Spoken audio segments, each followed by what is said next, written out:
Welcome to the stage now, AJ Allmendinger. Nice to have you here. Thanks for coming out. Oh, hey, thanks for having me. All right, we'll go ahead as usual and open this up. Raise your hand, keep it up long enough so our runners can see it. We're going to start with Pocky right here. That's awesome. I did win the pool. We had a bet that Bob would ask the first question, so I won that. Yeah. Imagine that. Got it. That's first time for everything. All right. Yeah. You can probably guess what it is. That's another golf club for me. Bob Pockris, Yeah. ESPN.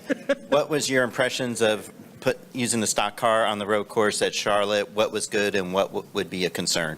Bob, I had heard a rumor that there was a stock car test going around Charlotte. I was golfing that day at Cabarrus, shot at 86. I four-putted the first green. It was terrible. So I will just say that, we were out there collecting data. I had a lot of fun, and it would be something that I would enjoy. It was better than my golf game. Let's put it that way.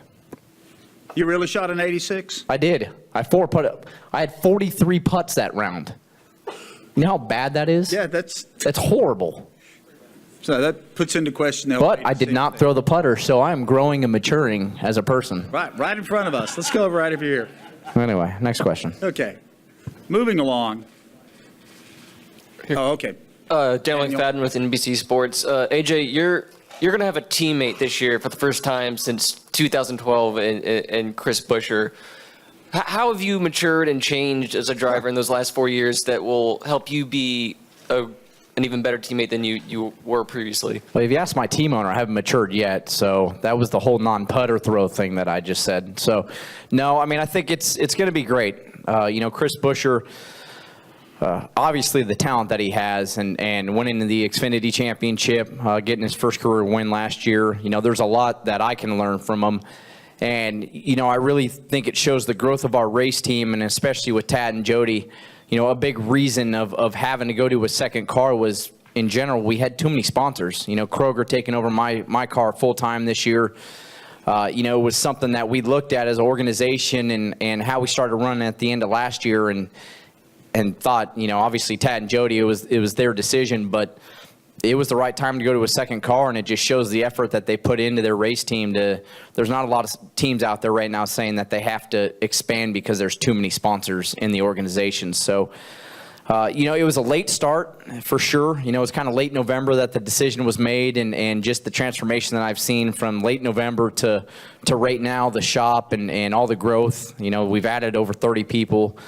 I would be a little worried about it if we didn't have Ernie Cope running the team and being the competition director, because what he's going through on a daily basis to make sure the cars are being built right and all that is pretty spectacular. And if we didn't have him, I think we'd be lost. But Ernie's doing a great job, and the shop's coming together, and it's fun just getting to know Chris. And for me, having the RCR Alliance has been one thing. It's been nice. But when you have a second car inside your organization that's running the exact same stuff, I can bounce ideas off of Chris and vice versa. So I think it's going to be a huge benefit, and it's going to make us better in the long run. We'll go here and then up to Tyler. Jordan Bianchi, SBNation.com. AJ, any more tests at Charlotte on the road course? And do you think a road course race at Charlotte will be successful? Well, I mean, I like to golf. I'm going to be doing some more golf rounds around there just in case they want to collect some more data. Here's the deal. I mean, I don't know what's going to happen. I'm not the decision maker in it. I thought it was a lot of fun. I enjoyed it. I think it can bring something new to the schedule, bring something new if it was done. So I'm all for it. I'm probably biased towards that, but it's just like the new format. Change can be good. It can be a little scary, and we all got to see how it plays out. But could it be successful? I think it would be a fantastic race, and it'd be something new that the fans could truly enjoy. I don't know. I don't make those decisions. Hell, I just make them all. Let's make the whole series road course races. Let's do that. Let's go, or let's heck, we can let it, like Dover. We could run the dirt off the banking into the dirt. No. All right, next question, I guess. Okay. All right. Is this thing on? I lost my train of thought. Are we? All right, Tyler, you're up, and then Lewis Frank. Is this thing on? Is anybody hearing? Yeah. All right. Yeah, it's a tough All right, run. it's tough. Someone did there. tell me Yeah. there was a lot of golf clubs in the water at the course I was playing at the other day from you. Really? Yeah. Really? Yeah. Well, a lot of balls in the water too. Tyler Burnett Motor Racing Network. Towards the end of the year. Oh, that's the one you guys laugh at? Dirty-minded people? That's the one you... Okay, now he's funny. You know, there's a lot of Monster over there if you guys want to start drinking some, get some energy in here. Sorry, Tyler, go ahead. From the results standpoint, there was definitely a performance uptick towards the end of the season last year. What changed? What did you guys work on that maybe, consisted of that? During the summer, we kind of lost our way with setups a little bit, and I think we just struggled to get back. We got kind of into a rhythm where we were running, and it was okay, but we needed to be better, and we started trying some stuff and really just lost our way. And, those summer months, especially for a smaller team, and at the time being the one-car team that we were, you start getting off a little bit in those summer months, and it's hard to get back on track. And as we got to the end of the year, we started building the race cars kind of back to where we wanted to build them. Got some new cars in. Charlotte was the first new car that we'd had really from the beginning of the season, and it showed. So, and more than anything, Randall Burnett and I just working as a first year together was something that, as we learned each other, we got better. So I think that's only going to be better going into this year and having that second year, a whole year under our belt of working together, bringing Chris and Trent Owens over, which has got a lot of knowledge. So I think all that's just going to be a benefit for us. Go over here to Lewis and then in the back, right here. Jordan asked my question. You're off the hook. Nice. Okay. Nice. All right.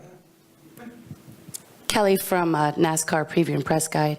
In a USA Today interview, you said that you drivers get asked the same questions all the time. Which question do you get asked the most, and do you always answer it the same? What you have to do if you have to use the restroom in the back in the race car, and that's the one. No, I think it's the one that I always laugh at is when you get asked before the race, are you excited for the race, or what would it mean to win the race? And it's like, well, it'd mean nothing. That's what we're out here for. But in general, it's a long season, right? So we all work together as a group and trying to figure out how to grow and keep more fans being interested and everything. So it's we all get a little testy, right? That's it. All right, let's go right here to Jenna.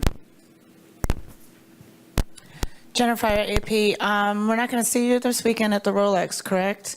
Correct. What is it? Just because of the changes Michael made? Because you two are sort of hand in hand. Yeah. I mean, some of it, most of it was the fact that he got that Honda deal, which I thought was awesome for him. For Michael Shank and all the years that he's been working kind of, by himself, and John Pugh was a huge deal in that in the last 10 years.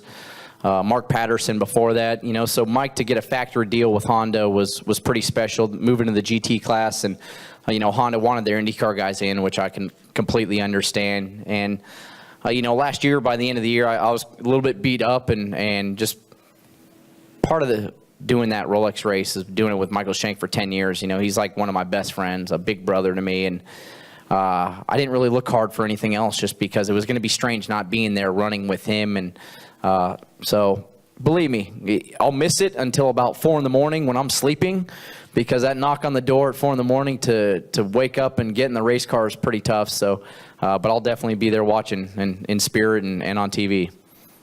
Well, AJ, thanks for making some time with us. Good luck with the golf game. Yeah, I need it. So, maybe some more tests or data collecting. Okay. 43 putts, huh?